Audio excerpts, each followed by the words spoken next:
Hello everyone. I'm going to go through all of our current homeschooling resources today. I find it's always fun to look into what other people do, to get some new ideas, to see what they do differently, and yeah, I find it just really interesting to have a good look inside other people's homeschools.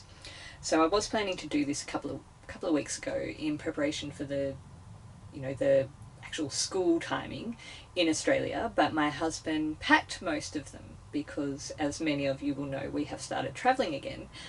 But in the past 2 days I've managed to find it all, dig it all out of the boxes, and I'm finally organised to do it. So for those who don't know me, my name's Kelly and I run Fearless Homeschool. I have 5 children and they have always been homeschooled. At the moment the eldest is 13 and the youngest is 8. We're very eclectic. We're child-led, kind of unschooling in a way, but we have a really strong focus on learning. So we don't mind what they learn. We've had all sorts of weird things like hula hooping and acro yoga, but we do expect that they are learning a range of things at any time, whether that is a traditional school subject or not. We keep track of what they want to do each week with lists, and I've been through these on the site before. So our lists look a bit like this.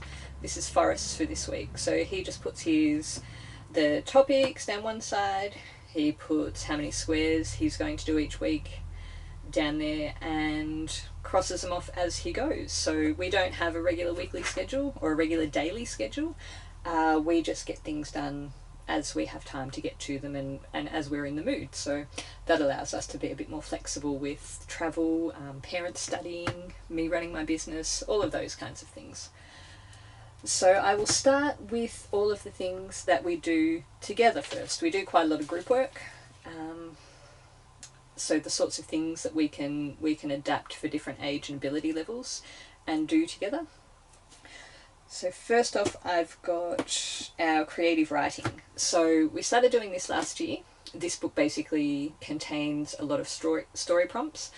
I found the kids were really interested in writing their own stories, but it was all a bit much to write a whole story. The beginning, the middle, the end, tie all the characters together and whatnot. So I bought this and we do it in 10-minute sessions. So we'll pick one prompt, we will put a timer on, we will write as much as we can in 10 minutes, and then we'll read it out. I found it's been really helpful because if you've only got 10 minutes, you don't have time to overthink it. You just have to get as many words out as possible. Now, I was doing it with them every week. We were doing a couple of sessions a week. I haven't been lately, but I am going to start again because it was something that was a lot of fun. Now, the next thing we'll do together is Story of the World, so which many homeschoolers will know. This is wonderful. I really love this resource. So we're up to volume 4. We've just started volume 4 this week. I didn't get the activity book for this one because it's probably not something that my kids will find as interesting as they did the older ones, seeing as it deals with quite a lot of depressing things, lots of wars and genocides and the sorts of things that... So we're just basically going to skim this one. I'll read out 2 chapters a week, and we'll do further reading and what as needed. We also keep a book of centuries for history, so Charlotte Mason style.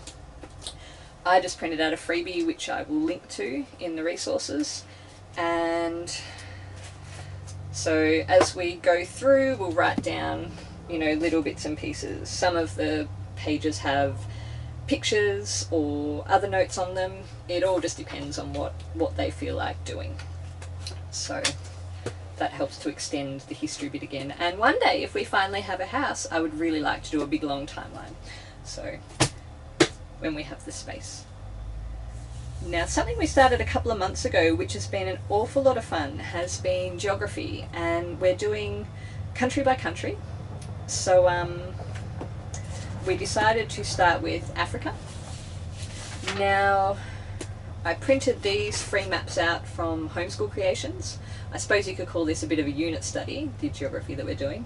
I printed this out from Homeschool Creations and we went over Africa, wrote down all the facts, and as we go through, we colour in each of the countries we've done. And it actually looks like this chart's a little bit behind on that one, so I'll have to go through that. Then for each country, and we do 2 countries a week in 2 sessions. We have this download from 1 + 1 + 1 = 1, like this. We have been planning to come up with our own design because while this one is good, it's designed for a different book to the one that we use, and we want to put more facts in. I find they're very interested in things like maternal and neonatal death rates. It's been a good way to speak about things like GDP and GNP. And I found it's been a really good unit study overall because it's just opened so many discussions and sent us off on so many tangents.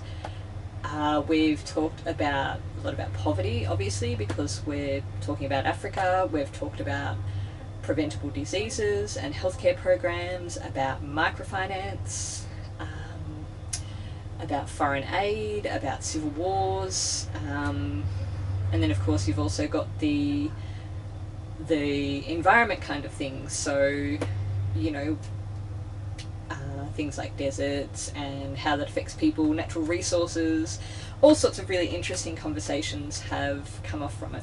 So we use this book, the Not for Parents travel book, as a spine because it goes country by country.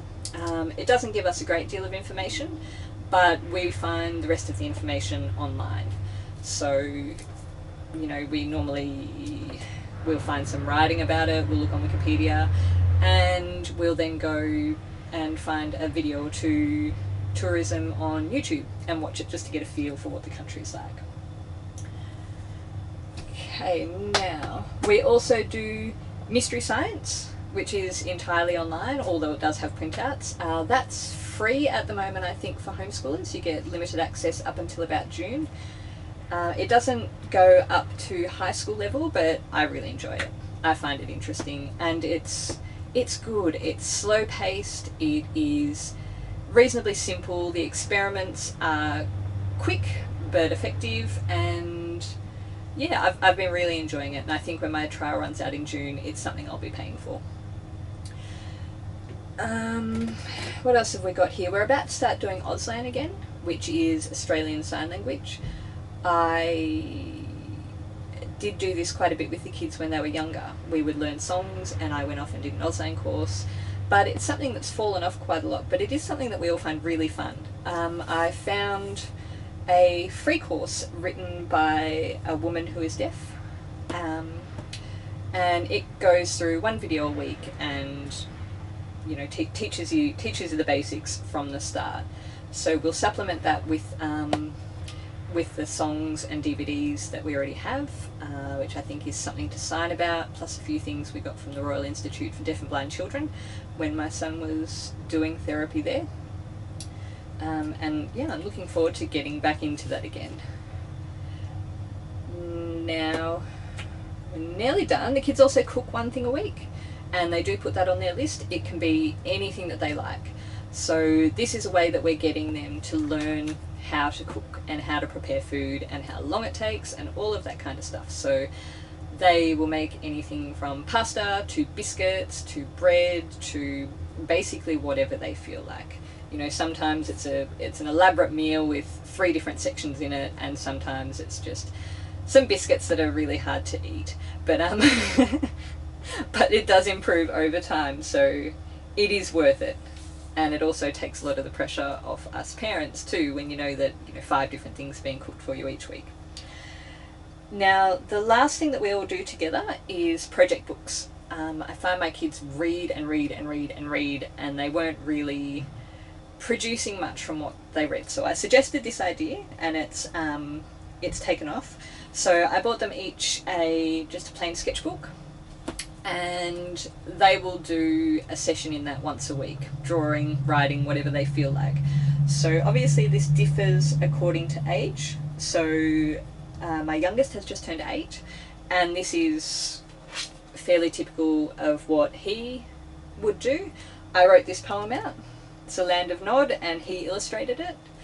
He also does independent pages in there. So this one is how the spider builds her web.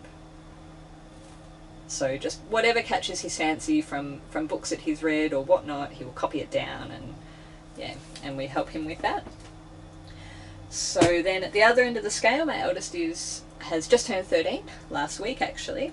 So hers is a bit more complex. So this is something that she has done. So you can see on one side there's a summary of Theseus and the Minotaur, and on the other side she's written all about ions, so because she really enjoys science. So yeah, they also seem to be working quite well. Again, I don't have a big requirement of what they do except for that it be well presented basically. So I find that my twin girls tend to just do a lot of writing, they're not particularly into drawing. So yeah, it's just up to them. But just some record of learning something. So that's everything that we do all together. So I will start with the kids individually now and the work that they do apart from the others. So as I said, Gabrielle has just turned 13. She's just started on Khan Academy Maths because we found that all the textbooks we were trying for her, when they get up to that stage of about year 8, year 9 at high school, they just get so incredibly boring. And being in Australia, we're quite limited as to what we can get. It seems that America has all of these fantastic maths resources, but you know, we're metric, we have different money. Just a lot of the books that I reviewed were incredibly different. You know, even when it talks about distances, it's talking about American distances, etc. So we're trialling the Khan Maths at the moment, and we'll see how that goes. She's also started learning how to type, which might sound a bit weird for a 13-year-old, but we are fairly low tech, so she's had pretty minimal computer use up until now. Now, what else can I tell you about for her? Okay, so Gabrielle generally, she's very academic. So she's kind of like the dream homeschool child, really. She works hard, she does traditional academic subjects and loves them, very independent worker. So she has been teaching herself Latin for the past couple of years. So she's just started. I've printed out this, but I haven't had a chance to get it bound yet. It is a big book of Lively Latin number 2. So I think each of these books is meant to take about 18 months. So together they're about 3 years of Latin course for early high school, I think. So she's just started the second one of those, and she's still really enjoying it. We did try another Latin resource first, and it was really boring. So she also translates. So we got Telling Tales in Latin, and she's just finished the first book of that, and I've bought her the second. And we also found a pile of books at the op shop, luckily, which has a course book, and then I think it's about 12 of these little translating books. So she's working her way through those too as she goes. Now, music-wise, she's teaching herself the piano and the violin. She is quite happy to do that by herself. I have suggested lessons a couple of times, but she likes just sitting and, you know, working through the books by herself, so that is fine with me.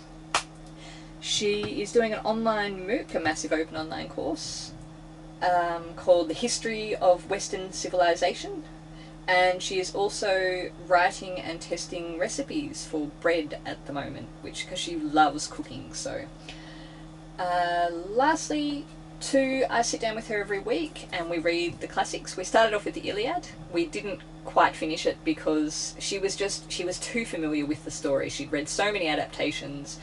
She loves ancient history, and yeah, by the time we got about 2/3 of the way through, she just said, look, I am really, really bored with this book. Can we get something new? So we got Walden, which is something I'm reasonably familiar with, but she's never read before. So we started that a couple of weeks ago. That's going well. So we kind of do the Susan Wise Bauer, what is it, The Well-Educated Mind. We have that book and we follow quite a loose, relaxed version of that. Just use it as a rough guide. So that's Gabrielle at the moment. Now Holly and Asher, I'll kind of treat them together as well as apart because they are identical twins and they're joined at the hip anyway. So they do maths together. They're doing Cambridge Checkpoint Maths, which is what Gabrielle did do up until she started Khan Academy. So they're on book 7 at the moment. So I think they would have started high school the other day, which is year 7 here. Still not quite sure though. So each one of these comes with a practice book and a course book. It's English, which matches ours, and it's not majorly exciting, but it's interesting enough. So Holly is doing another targeting handwriting that she found at the op shop simply because she loves doing handwriting books. She's probably done 15 or 20 of them over the past few years. So whenever I find one at the op shop, and there's lots of them that have not been touched or had one page done, she just gets a new one and flies through that. They are also doing Pearson Science, year 8. I think they're reasonably happy with this one. We did try a few science books, but you know, they kind of get a bit blah and a bit boring and repetitive, so they settled on this one as being good enough. And I've also got Pearson Science 9 too that they gave me, so maybe they're working through both of them. I'm not actually quite sure at the moment. See, that's the problem with independent learners. Or maybe they're up to year 9 now. Now, what else do they have? Asha also does quite a bit of extra creative writing by herself. She really enjoys writing stories, and she spends a few hours a week doing that. That's not something that I really guide or review too much. I'm well aware from myself, I don't like anyone seeing my writing until I have polished it and gone over it, and until I am happy with it. So I will ask her if she's happy to read things to me, to read it to me, but I'm fairly happy for her to do that independently.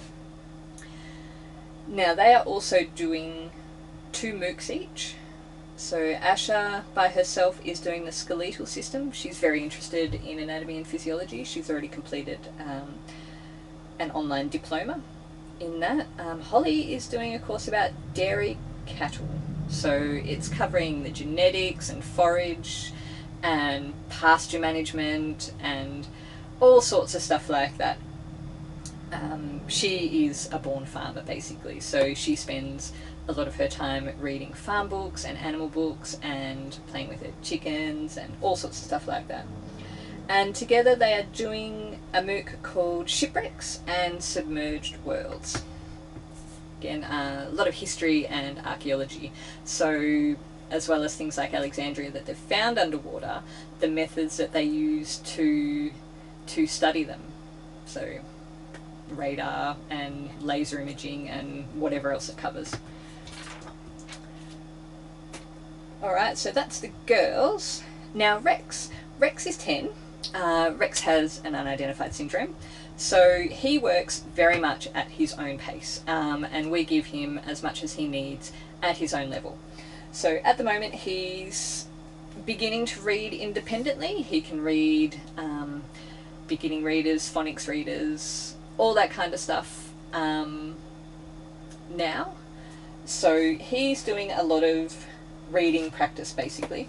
So Stairway to Reading is something that we've worked through with all of the kids. It is free online, and I will put a link to that as well. I'll put a link to everything that I've spoken about in here.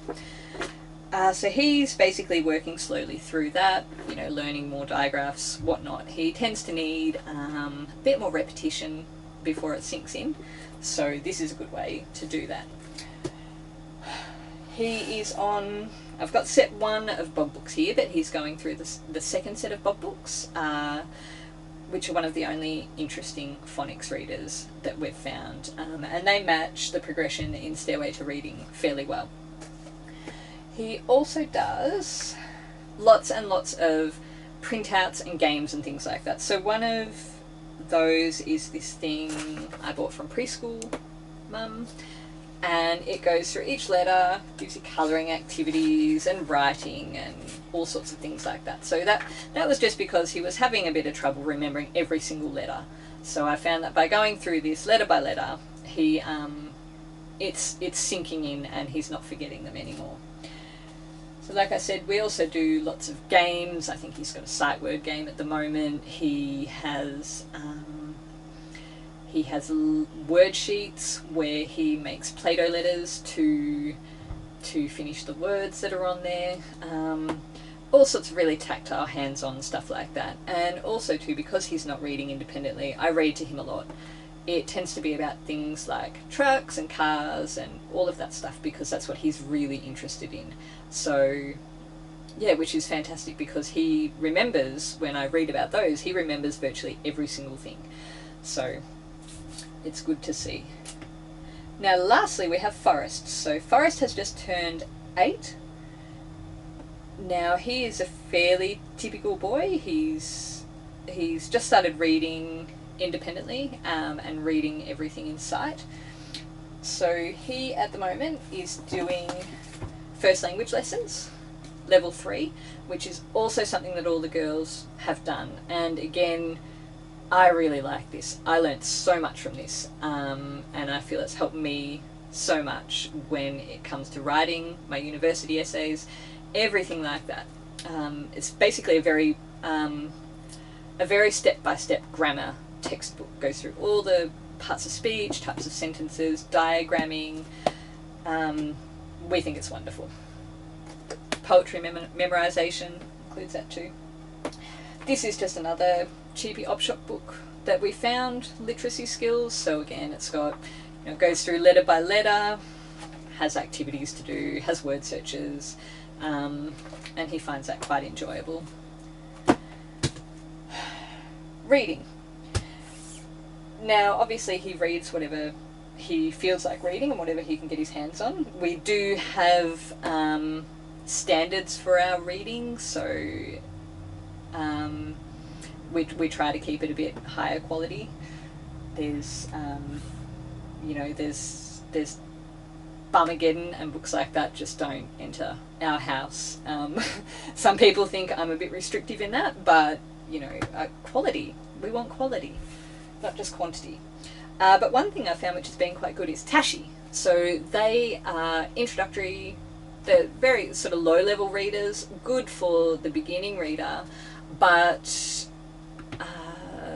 interesting. So I think generally the husband reads this with him every night, and Forrest will read a couple of pages and my husband will read some, Forrest will read some more, my husband will read some, and that's what they do for the last half an hour before bed most nights, which has also turned into a really lovely time for both of them. They've been doing this for the past couple of months, I think. Now Forrest decided he wanted to start on Story of the World again, because when we went through this for the first time, he was only about 4 or 5, I think, so he doesn't remember a lot of it. So he started on Volume 1, Ancient Times, and again that's something him and the husband go through together. They do the activity book, they do the questions, they'll do some of the activities, but generally they just do what they do a lot of, which is snuggle up and read together. And he's also doing Queensland Targeting Maths Year 3. So again, targeting maths has been pretty good overall. And one thing I forgot to mention is, yes, Rex does do maths, but he finished his book recently and we haven't got him a new one yet, so he's just having a few weeks off. Okay, so that's all of our work that we do together. That's our work that the kids all do independently, and probably the last thing I need to mention, which is, I suppose we do a lot of unstructured work, but one of the main things that our homeschoolers always rested on has been reading aloud. So I'm running a reading aloud challenge in our Facebook group at the moment too, actually, because I've slacked off a bit over the past couple of months. So I'm just getting back into being really organised. Now I'm reading Mrs. Pepperpot to the Rescue to them at the moment, simply because I found it in an op shop last week, and we've read a couple of the other books and I like them. They're fun, they're old-fashioned, they've got some politically incorrect stuff in them that the kids think is utterly hilarious. So we've nearly finished that one. When we have finished that one, I'm going to start on a book we haven't read before, which is The Trumpet of the Swan by E.B. White, who wrote Charlotte's Web. Now, The Trumpet of the Swan is mentioned in first language lessons, I think. It's one of the passages they use in there. So I thought it would be good to actually read it finally, because we've read bits and pieces of it to each of the kids over the past few years. Now I'm also reading aloud in bits and pieces Australians All, which is an Australian history book. It's quite interesting. I think it's one of the ones that the Charlotte Mason lovers have kind of adding to the living books list. It's got lots of true stories, lots of real life stuff, and Australian history is difficult. A lot of it is really boring or badly written, and I think because we're not as proud of our history as a lot of other countries, it's probably an area which is a bit neglected. And of course we're all still arguing over which view we take in history, whether it's a black armband view or whatever. So yeah, I've found this book to be pretty good overall. Broad overview of topics, but interesting. And lastly, The Story of Buildings. Now, Rex absolutely loves, he's very mechanically minded, and he loves seeing how things work. So Stephen Biesti illustrated this, and Rex's favourite book ever is, I think it's called The Absolute Ultimate Cross-Section Book of Everything, illustrated by Stephen Biesti. So when I found this, he was incredibly excited, and now I'm reading this to all of the kids, and it's quite interesting really. History of houses, houses all over the world, all with very good illustrations. So that is basically it at the moment. Like I said, things here are always changing, so I will do another one at the start of the second school term in Australia, which I think will probably be around April. If you'd like to ask me any questions about the resources we use or anything like that, how we choose them, whatever, please feel free to do so in the comments, and I'll help you out as best I can. Like I said, I will get all the links together and I will put them in the blog post for this one. And that's about it then. So yeah, I hope you found this interesting. I hope it gave you some ideas. And I think that would be about it. I've probably talked enough for now. So thank you very much for watching.